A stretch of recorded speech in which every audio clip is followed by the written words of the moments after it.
our brothers, the Taliban. We won't comment on them from a political point of view, because that's not the nature of our talk today.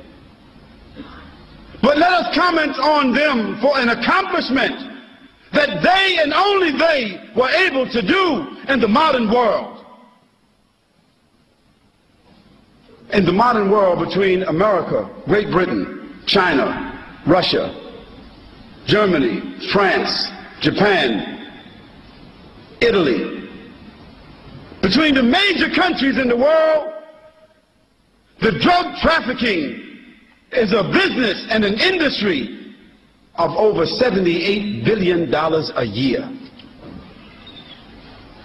$78 billion a year.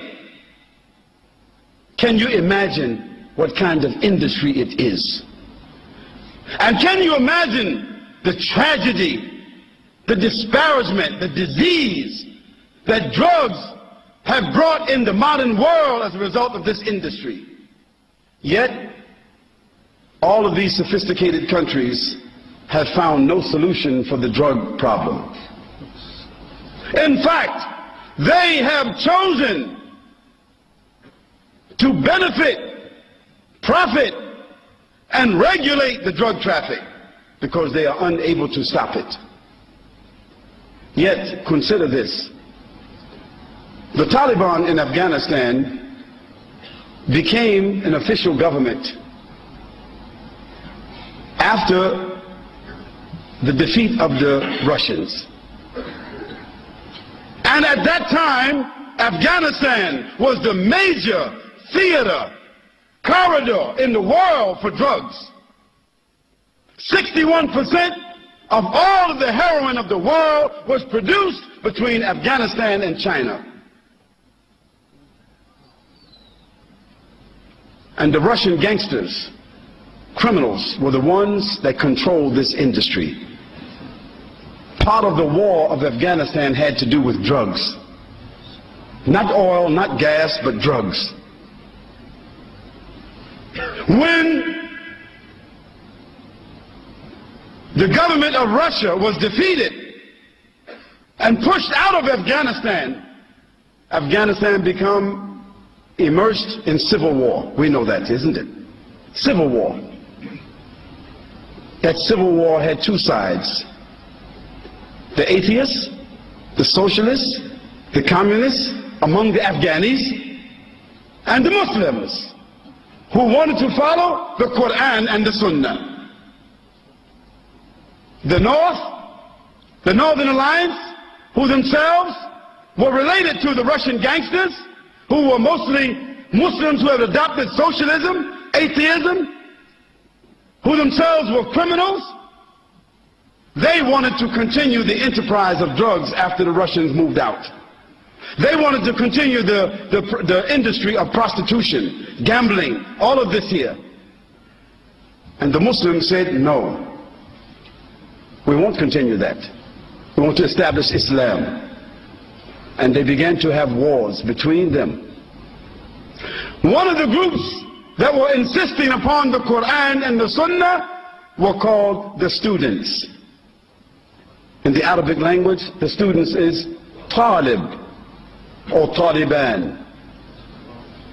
On one occasion, those atheists, socialists, communist Afghanis, those criminal Afghanis, they entered some villages and they raped the women.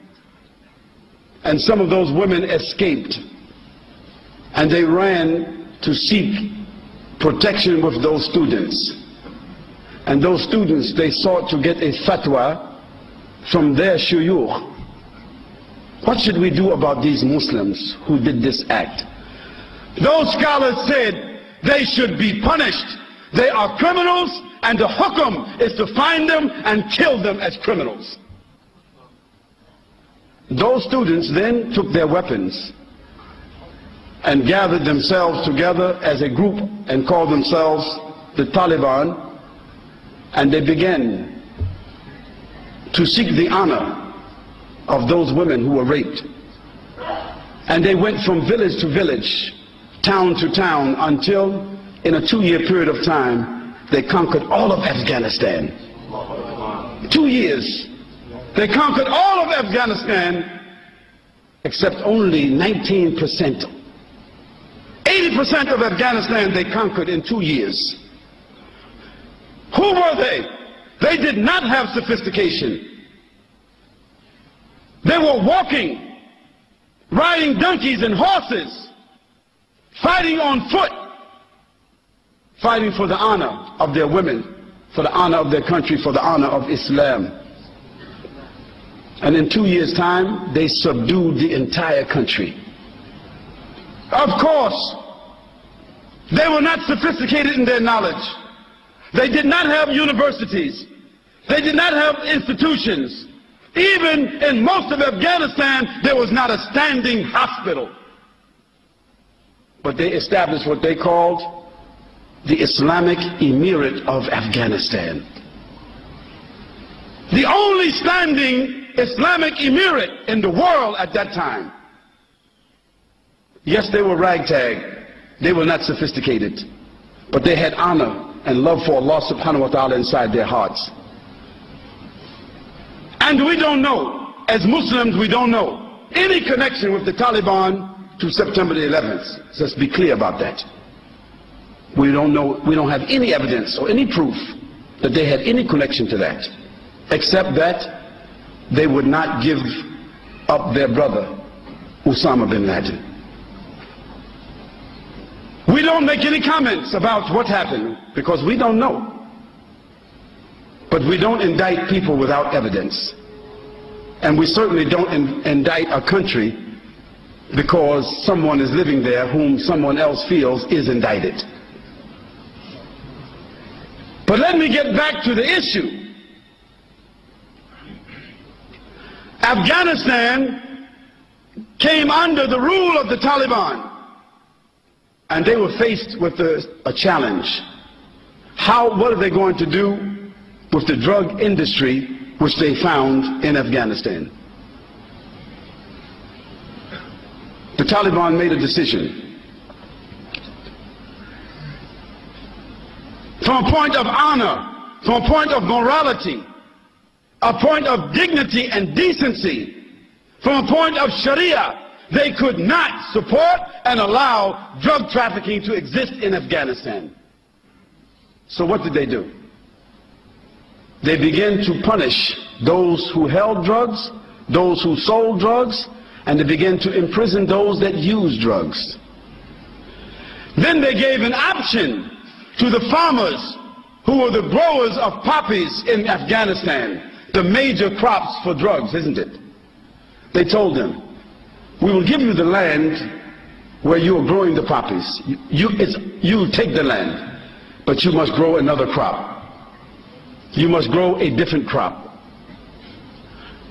But if you don't grow another crop, then we will bury you on that land. That's the only option they gave them. In a year and a half after the fatwa came about this issue, a year and a half, the drug trafficking and the growing of drugs and the manufacturing of drugs in Afghanistan was 3%.